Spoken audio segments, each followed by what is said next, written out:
Hello everyone, my name is Magnus. I recently started streaming keyboard content on Twitch, and I realized that I don't have enough money to have content to stream very often, and I don't get commissions like bad boys like Taya Types. That's why I've decided to start a YouTube channel. This means that I can make random content here and there whenever I feel like it, and the content doesn't necessarily have to be about anything that will be entertaining to watch live. It can be whatever my heart desires. I was sitting thinking about topics that I could cover on the YouTube channel, and I thought that a QMK tutorial might be a good place to start. Not so long ago, when I flashed my first PCB, I really struggled, and the entire process had me crying several times because I thought I fried my DZ60. So I decided, why not share what I've learned, so that maybe you won't have to struggle as much as I did. If there are any parts in the video where it's just a blank screen, blame it on OBS. Without any further ado, let's just get into the video. So the first place that you want to go is qmk.fm/toolbox and scroll down to where it says download and get the latest release here. Click the release number and go to download QMK Toolbox install.exe. Make sure to keep the file. Go back to QMK Toolbox and where it says dependencies, you want to click the driver installer here. Go down to QMK driver installer.zip and download that file.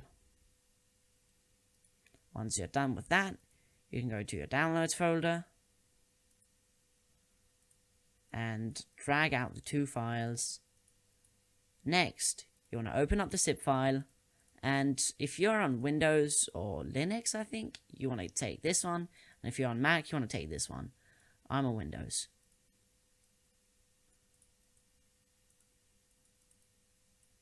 So the first thing that you want to do is open up QMK Toolbox install.exe. Click more info and run anyway. Now you just want to click next, next, next, and you're done. This is your QMK Toolbox now. Run the toolbox and click install drivers for your devices.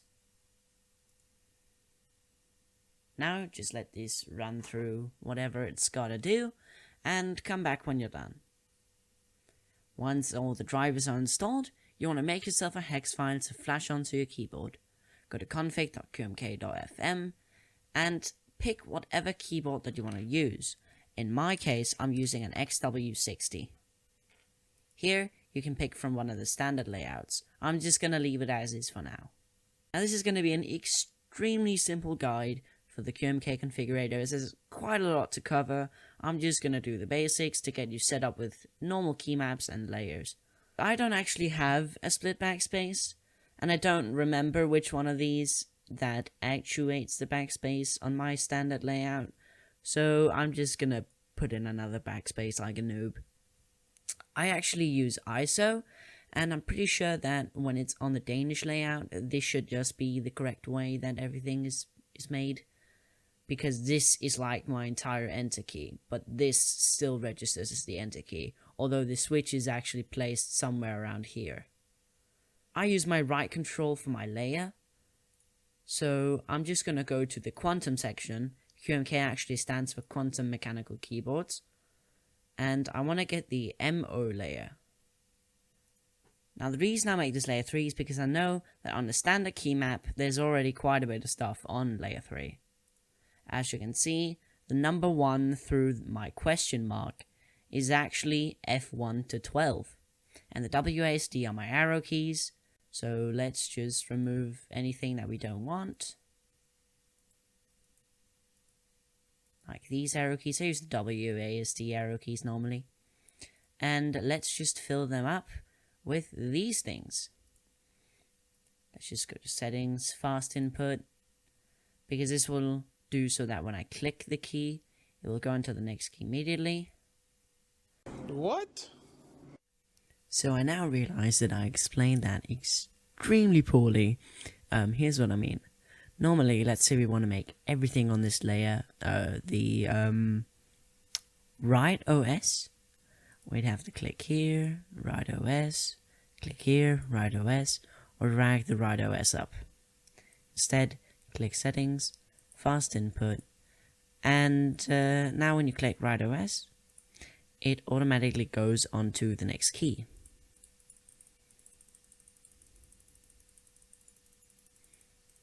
And we can just tap this one. Now what this little arrow down does is it actually takes the key from layer 0 and uses instead. So as you can see, when I'm holding down my right control, this, for example, is still R, like it is on layer 0. And this is still F, like it is on layer 0. And this is still Escape, like it is on layer 0. Everything is like it is on layer 0 under all of these keys, so no need to worry there. Now actually, I want my tilde key in here, and I want my nav right here. That's how I always keep it. Now once we've made our key map, we can go up to Compile and let the potato bake.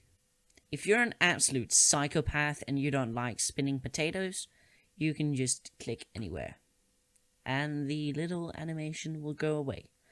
Although I highly recommend not doing that, because the potato is awesome.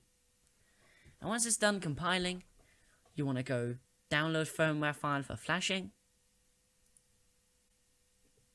and there's your hex file. Now in case that something is messed up and you want to change something, make sure to click Export QMK Keymap JSON file, or else you'd have to do it all over again. So let's say there's something wrong with your keymap. Simply go to config.qmk again. As you can see, it's all over again. Right in your keyboard model. And click Import QMK JSON file. And just import the JSON file that you made last time. And as you can see, our keymap is totally intact. So once we've done that, let's set up our QMK Toolbox. So the first thing that you want to do is select the keyboard from qmk.fm. Again, it's the XW60.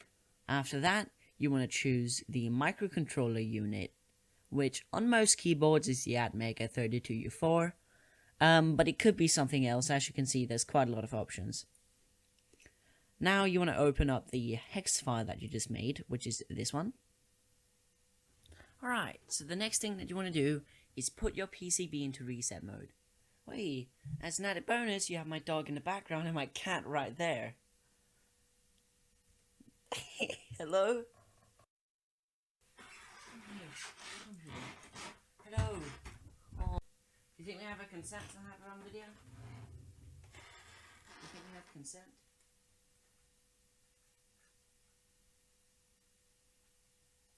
Oh, there she is. There you are.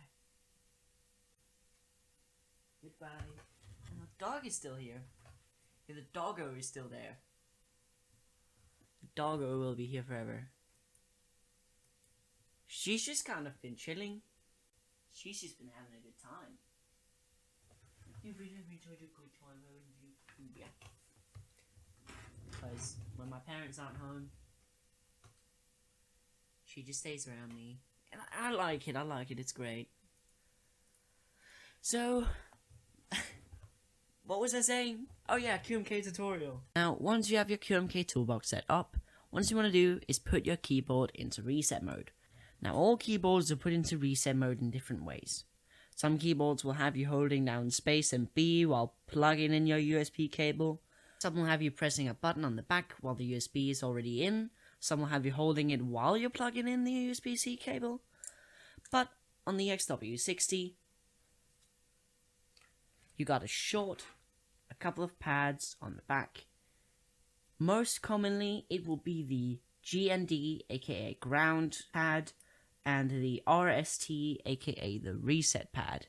I'll have a zoomed up picture on the screen right about now.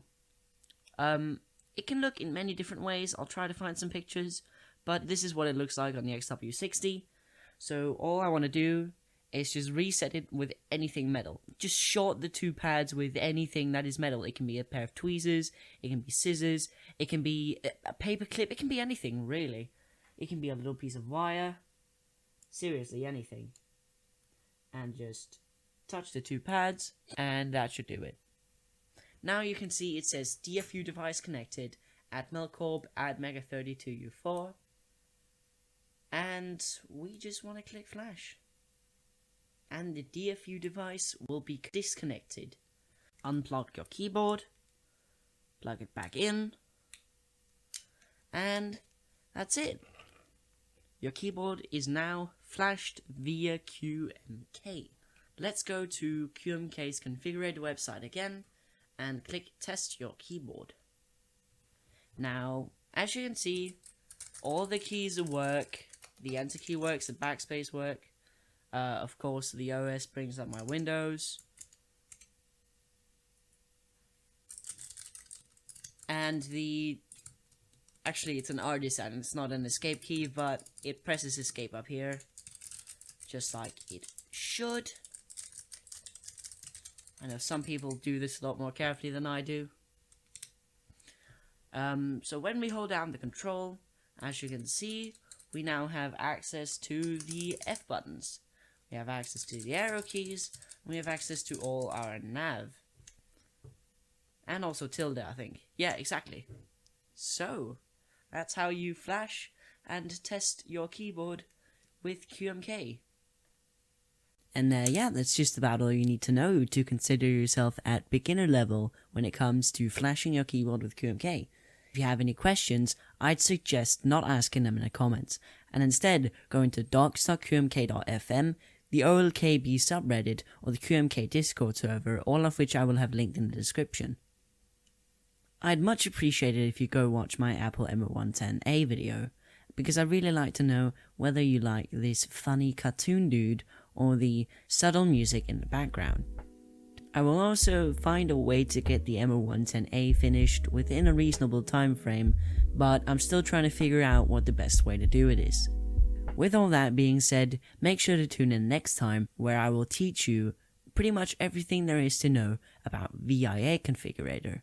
Anyway, that's all I had for you today. Thank you for watching.